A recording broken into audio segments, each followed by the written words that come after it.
Hare Krishna. We continue reading from Bhagavad Gita as it is. We are on chapter 6, Dhyan Yoga, text 32.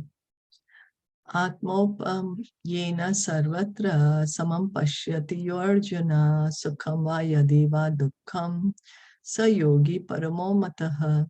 Translation and purport by His Divine Grace, A.C. Bhaktivedanta Swami Srila Prabhupada. He is a perfect yogi who, by comparison to his own self, sees the true equality of all beings in both their happiness and their distress, O Arjuna. One who is Krishna conscious is a perfect yogi. He is aware of everyone's happiness and distress by dint of his own personal experience. So Krishna conscious yogi, he can understand other people's happiness and distress. How? By his own experience. And that's why he's a perfect yogi. He can understand that the cause of the distress of a living entity is forgetfulness of his relationship with God. That is our distress, because we have forgotten our relationship with God. You know, that is the root cause of our ignorance. That's the root cause of our distress. We have completely forgotten what's my relationship with God. We are thinking we are independent of God, or we are thinking we are God ourselves. And that is ignorance. This is what's causing us the misery. And the cause of happiness is knowing Krishna to be the supreme enjoyer of all the activities of the human being, the proprietor of all lands and planets, and the sincerest friend of all living entities. So Krishna says in Bhagavad Gita chapter 5, text 29, that who can attain peace? How can one attain peace? First he said, one who is not peaceful cannot even become happy. He's saying, if you're not even peaceful, how can you experience happiness?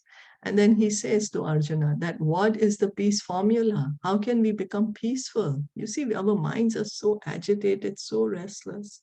How can we become peaceful? Is if we can just understand that Krishna is the supreme enjoyer of all the activities. We think, no, I'm the enjoyer of my activity. Why should Krishna be the enjoyer? But we have to understand that he is the supreme Lord. He's the one who's giving us the energy to act. He's giving us the resources to act. You know, everything he's giving. So of course, he is the proprietor. He's the proprietor of all the lands and planets. We are not creating anything. And then he's the sincerest friend. He is my best friend, and he's your best friend, and he's everyone's best friend. How is he the best friend? He's sitting with us in our heart as the Paramatma. He never leaves us. He's just waiting for us to look toward him. When will you look at me? Just look at me, he keeps trying to tell us, but we are like, no, why should I look at you? I'm so busy. I have to do this and I have to do that. I have to go here and I have to go there. But this is the peace formula, understanding that Krishna is the best friend of all. We are thinking I'm the best friend of everyone. But no, Krishna is the best friend, sincerest friend. And everything belongs to Krishna. There is nothing or no one does not belong to Krishna. And Krishna, he is the goal of all austerities, all penances, all sacrifices for his pleasure. We are saying, no, it should be for my pleasure. Why should the goal of austerities be for Krishna's pleasure? And because we don't accept it, then our material life continues. But he says, you want to be happy, you want to be peaceful, you understand this point. And so we can try, if we don't understand it, we can pray to Krishna, my dear Krishna, I don't understand, please help me to understand it, instead of immediately rejecting. What we do is we reject what Krishna is saying. No, this can't be true. But he's God. Why is he going to speak lies? What is he going to gain by speaking lies? So instead of saying, oh, my dear Lord, I'm not able to understand it, please help me understand it. That's what we should do. The perfect yogi knows that the living being who is conditioned by the modes of material nature is subjected to the threefold material miseries due to forgetfulness of his relationship with Krishna. Krishna is God, and we have forgotten our relationship with God. We have forgotten our relationship with Krishna, and that is what is making us subject to the threefold miseries. That is the law of material nature. What are the threefold miseries? Neha, you remember the threefold miseries? Yeah, Adi Devik, Adi Bhautik, Adi Devik, Adi Bhautik, Adhyatmik. The one that we get from the nature, the one that we get from our own self, and from the other jivas. The body, like the self means the body that our body gives us. Body and mind. Body and mind, yeah. Yeah, body and mind, and from other living entities. That's right. Thank you. So all this misery we are getting, why? Only because what? We have forgotten our relationship with God. We have forgotten our relationship with Krishna, and we need to revive. We need to revive this relationship, and it's only in this human form of life that we can revive it. We can't revive it in another species, you know. That's the reason the human life is given so much importance. That's why it is said that, oh, it is a suitable boat to carry us over this ocean of nations. Why? Because we can revive our original relationship with God in this human life. So, and because one in Krishna consciousness is happy, he tries to distribute the knowledge of Krishna everywhere. So a Krishna conscious person, a devotee of the Lord, he's happy, he's experiencing happiness in his relationship with the Lord. And so he wants to see everyone happy. He can understand everyone is suffering because everyone has forgotten their relationship with God.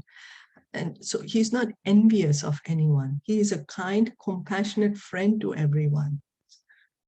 He wants everyone to be happy. And so he wants to give this knowledge to everyone. Since the perfect, and this is what the Panchatattva is doing, right? Just now we were reading in Caitanya Caritamrta. What were the Panchatattva doing?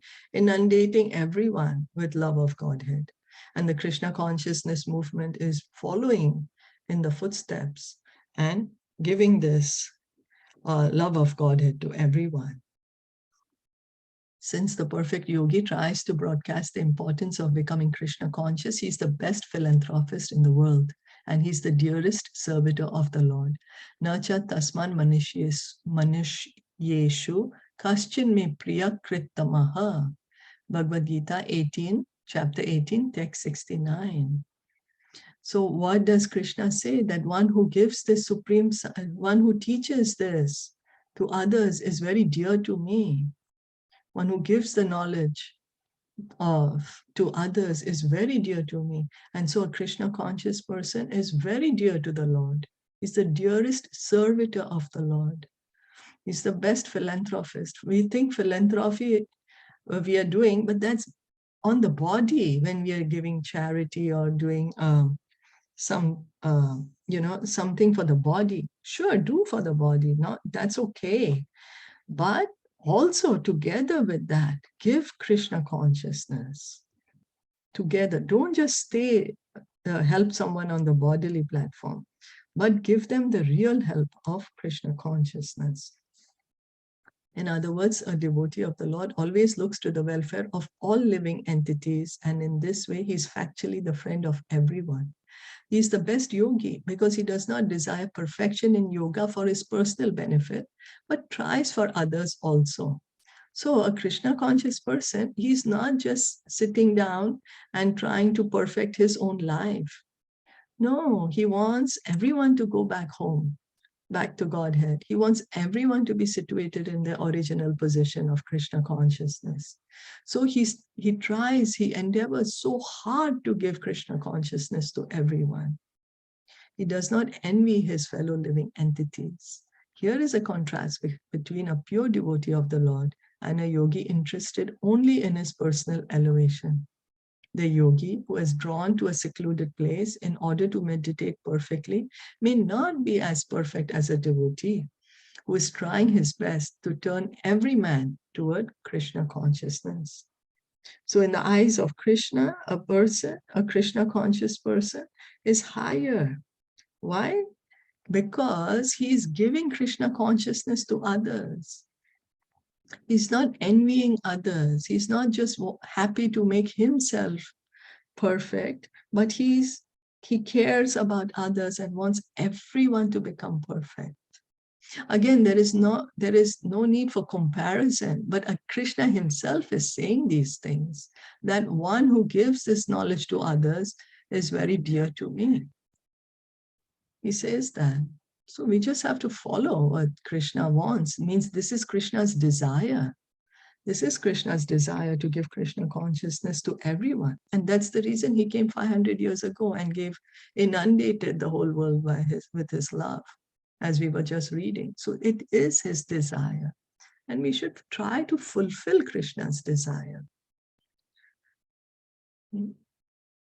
Because he does not want anyone to suffer. He wants everyone to come back home, back to Godhead. Is that okay? So we try for ourselves. We try to become Krishna conscious ourselves. And at the same time, we give Krishna consciousness to others. As Lord Chaitanya said, we eat the mango ourselves and we give the mango to others. The same Krishna consciousness move. And it's not that, oh, the mango will finish, or if I give Krishna consciousness to others, my Krishna consciousness will finish. No, we will become more Krishna conscious. More. The more we give, the more we will receive.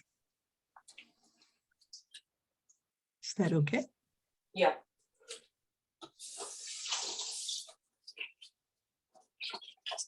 And it doesn't even have a peel on it, this mango. I'm sorry, I couldn't hear you very well. The Krishna consciousness mango doesn't have a peel on it. We can just dive into it directly. We need not to peel it.